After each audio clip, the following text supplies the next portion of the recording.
అధ్యక్ష, దయ్యాలు వేదాలు వల్లించినట్టుగా 10 సంవత్సరాలుగా ఆర్టీసీని చంపి ఆర్టీసీ ఉంటుందా పోతుందా తీసేస్తామనేటువంటి పరిస్థితులలో ఒక ఎగ్జిక్యూటివ్ డైరెక్టర్ రిటైర్ అయిన ఎండీగా పెట్టి ఆర్టీసీకి జవాబు చెప్తున్నా మీరు జవాబు చెప్తా ఉన్నా. ఇలా 10 సంవత్సరాలుగా ఎప్పుడైతే మనం కమిటీ కాలేమో ఒక కమిటీ వేసి 10 సంవత్సరాలుగా చేయనటువంటి వీళ్ళు ఎలక్షన్ల ముందట ఎటువంటి సంప్రదింపులు లేకుండా ఏమి చర్చలు లేకుండా కనీసం ఆర్టీసీ యాజమాన్యంతో కూడా మాట్లాడకుండా అదరబదర తీసుకొచ్చి మళ్ళీ దానికి రాజకీయ రంగం పులవడానికి కార్మికులను రెచ్చగొట్టి గవర్నర్ అనుమతిస్తలేరు, గవర్నర్ దగ్గర ఇంటికి పోయి ప్రొటెస్ట్ చేయించేటువంటి రాజనీతి చేసిన వీళ్ళు ఇలా మాట్లాడుతున్నారు. అధ్యక్ష, ఆర్టీసీ కార్మికులకు సంబంధించి గౌరవ సభ్యులు అడిగినట్టుగా ఆన్సర్ చెప్తున్నా, ఒప్పుకోండి. అదేవిధంగా ఈరోజు తప్పకుండా సార్, అసలు వీళ్ళు కార్మిక సంస్థలు రద్దు చేసి ఇవాళ యూనియన్లకు సంబంధించినటువంటి వీళ్ళు మాట్లాడుతూ ఉన్నారు. ఇలా పునరుద్ధరణ గురించి వాళ్ళకి ఏమక్కుంది, ఎవరు రద్దు చేసినారు, ఎందుకు రద్దు చేసినారో ముందు మీరు ఆ కార్మికులకు క్షమాపణ చెప్పి ముందు అడగండి ఒక్కసారి. మీరు యూనియన్లు రద్దు చేసి మీరు ఆర్టీసీ గౌరవ అధ్యక్షులు మీరు మీ కుటుంబ సభ్యులు ఉండి వాళ్ళు అన్నమో రామచంద్ర అంటుంటే కూడా చచ్చిపోతే కూడా 50 రోజులు సమ్మె చేస్తే పట్టించుకొని మీరు ఒక్క బస్సు కొనే అధ్యక్ష 10 సంవత్సరాలుగా గౌరవ ముఖ్యమంత్రి గారు మా ప్రభుత్వం వచ్చిన తర్వాత బరాబరుగా ప్రభుత్వం బస్సులు కొన్నది. అంతేకాదు 2013 నుంచి పెండింగ్ లో ఉన్నటువంటి 280 కోట్ల బకాయిలను మేము బాండ్ రూపంలో ఉంటే ఇచ్చినాం. 80 కోట్లు పేమెంట్ అయింది. ఆన్లైన్ లో యాజమాన్యం ఇతర అవసరాల గురించి కలుగుతా ఉంది. ఇంకొక మాట అడిగినారు అధ్యక్ష, మేమెన్నడూ మా ప్రభుత్వం వచ్చిన తర్వాత కార్మికులకు సంబంధించిన పిఎఫ్ కావచ్చు, కోఆపరేటివ్ సెస్ ₹1 ముట్టలే. 4000 కోట్ల బకాయిలు వాళ్ళ సంస్థ కార్మికుల సొమ్ము వాడుకున్నారు అధ్యక్ష. ఇవాళ ఆర్టీసీ 7000 కోట్ల అప్పులతోటి మాకు అప్పచెప్పితే ఈరోజు ప్రభుత్వం మహాలక్ష్మి పథకం కింద నెలకు 300 కోట్లు ఇచ్చారు అధ్యక్ష. ఇప్పటికే 70 కోట్ల మంది మహిళలు ప్రయాణం చేస్తే అధ్యక్ష 2400 కోట్ల రూపాయలు ఆ మహిళల పేరు మీద వచ్చినటువంటి సొమ్మును 2,000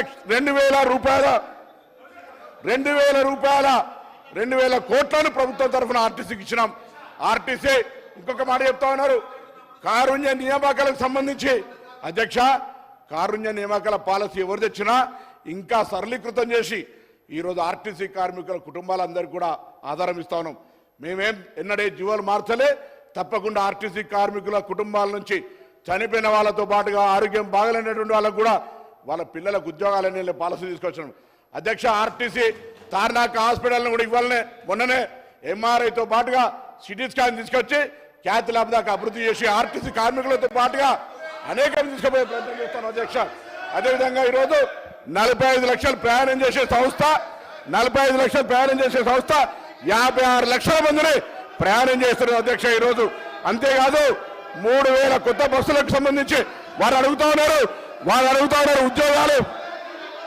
ఉద్యోగాలకు సంబంధించి అడుగుతా ఉన్నారు. 3035 మంది ఉద్యోగులకు నియామకం చేస్తున్నారు. అవును అధ్యక్ష, ఆర్టీసీ ఇలా వాళ్ళందరికీ ధన్యవాదాలు చెప్తా ఉన్నా. నా సంస్థలో ఉన్నటువంటి ఆర్టీసీ డ్రైవర్లు కండక్టర్లందరికీ సభా వేదిక ద్వారా మా ప్రభుత్వం తరఫున అభినందన తెలియజేస్తున్నాం అధ్యక్ష. అవును, ఓవర్లోడ్ అయితే ఉంది, కానీ ఓవర్లోడ్ చేస్తే కూడా ఇలా పని భారం పెరిగిన మాట వాస్తవం, కానీ వాళ్ళందరికీ డబుల్ పేమెంట్ ఇస్తాను అధ్యక్ష. 8 గంటల తర్వాత పనిచేసే వాళ్లకు వాళ్ళ శ్రమతోపుడు చేయొద్దని మీ దగ్గర బస్సులు ఎక్కడోడు లేడు, మా దగ్గర 100% ఇలా 95% ఆక్యుపెన్సీ ఉంది అధ్యక్ష. నష్టాల నుంచి తీసుకొని ఇలా లాభాల బాటల ఈ 3 నెలలకు తీసుకుంటే ఆపరేషన్ లాస్ నుంచి ఓవర్కమ్ అయి బయటకు పోతాను. ఆర్టీసీ ఉంటుందో ఉండనేటువంటి పరిస్థితుల్లో నేను చెప్పిన అధ్యక్ష. ఒక ఎగ్జిక్యూటివ్ డైరెక్టర్ ఈ సందర్భంగా చెప్పాలి వాళ్ళ బంధు ఎగ్జిక్యూటివ్ రిటైర్డ్ డైరెక్టర్ ఎండీగా పెట్టి సంస్థ నడిపిన అధ్యక్ష. 50 రోజులు సమ్మె చేస్తే పట్టించుకోలేదు అధ్యక్ష. వీళ్ళు ఎలా కమిటీ కాకపోవడంతో ఒక కమిటీ చేసి ఇక దోపిడీ ఎలక్షన్లు అమ్ముకుంటే 50,000 ఆర్టీసీ కుటుంబాలు వ్యతిరేకిస్తున్నాయి, మనం గెలవలేం కావచ్చు అనేటువంటి ఆలోచనతోటి ఆర్టీసీ కార్మికులకు ఒక ఈ భూతత్వం రేటు చూపెట్టిన అధ్యక్ష. అయినా వాళ్ళు ఇవాళ ఈ ప్రభుత్వాన్ని ఆశీర్వదించారు కాబట్టి మీరు పెండింగ్ లో ఉన్నటువంటి 2017 నుంచి 21 పిఆర్సీ ఇచ్చిన 21%, వాటితో పాటుగా 2013 నుంచి ఉన్నటువంటి బకాయిలు ఎవరిచ్చిన అధ్యక్ష బకాయిలు 280 కోట్లు శాంక్షన్ చేసాం. అవును, పంపిణీలో జాప్యం జరుగుతుండొచ్చు. తప్పకుండా ఈ వేదిక ద్వారా ఈ సభ ద్వారా ఇప్పటికే ప్రభుత్వం 80 కోట్లు ఇచ్చింది, మిగతా కూడా ఇస్తామనే మాట మనం చేస్తా ఉన్నా.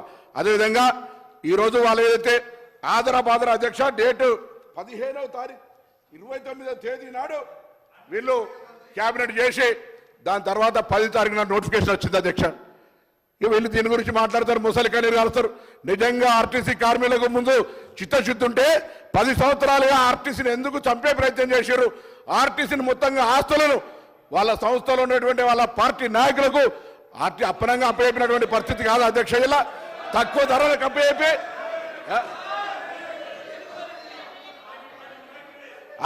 మీ శాసనసభ్యులకు ఆనాడు మీ ఇష్టం ఉన్నట్టుగా ఆర్టీసీ ఆస్తులు ఇచ్చుకున్నటువంటి పరిస్థితి కాదు అధ్యక్ష.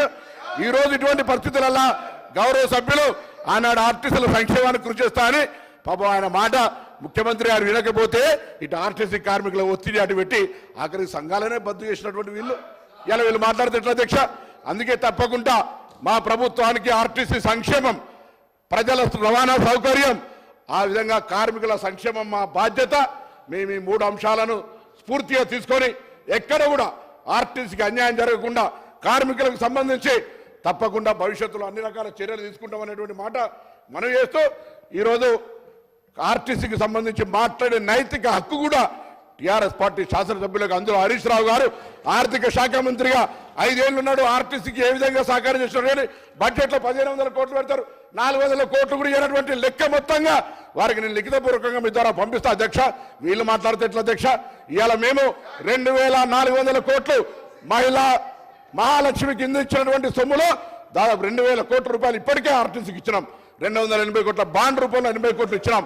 21% పిఆర్సీ 35 కోట్ల అదనం భారం పడుతున్నా ఇలా ఆర్టీసీ మేము నిర్ణయం తీసుకున్నాం.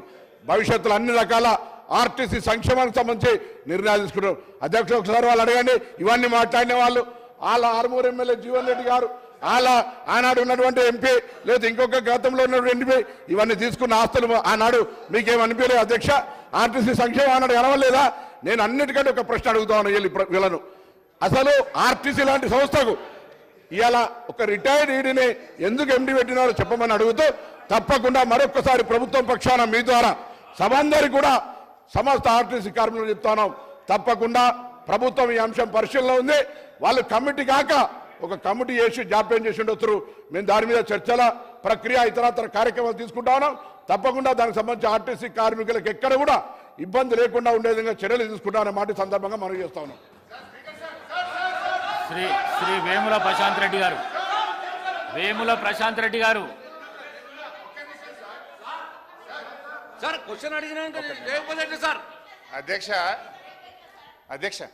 ఇప్పుడు నేను ఆయన నాకు మంత్రి గారు నాకు క్వశ్చన్లు ఇస్తుండు, మరి ఆన్సర్ చెప్పమంటే చెప్తా. నేను అడిగిన క్వశ్చన్లకు ఒక్కదానికి సమాధానం చెప్పలే కానీ నేను క్వశ్చన్ చేస్తున్నా నాకు క్వశ్చన్లు ఇస్తుండు, మరి చెప్పమంటే చెప్తా సమాధానం. వేముల ప్రశాంత్ రెడ్డి గారు ఒక నిమిషం సార్ వేముల ప్రశాంత్ రెడ్డి గారు మాట్లాడండి ప్లీజ్.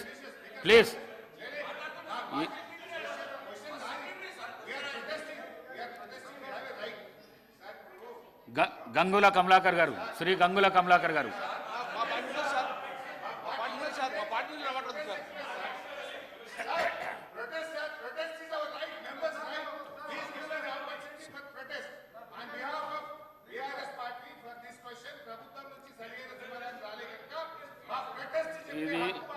ఇది షార్ట్ డిస్కషన్స్ కాదు, క్వశ్చన్ అవర్ ఇది.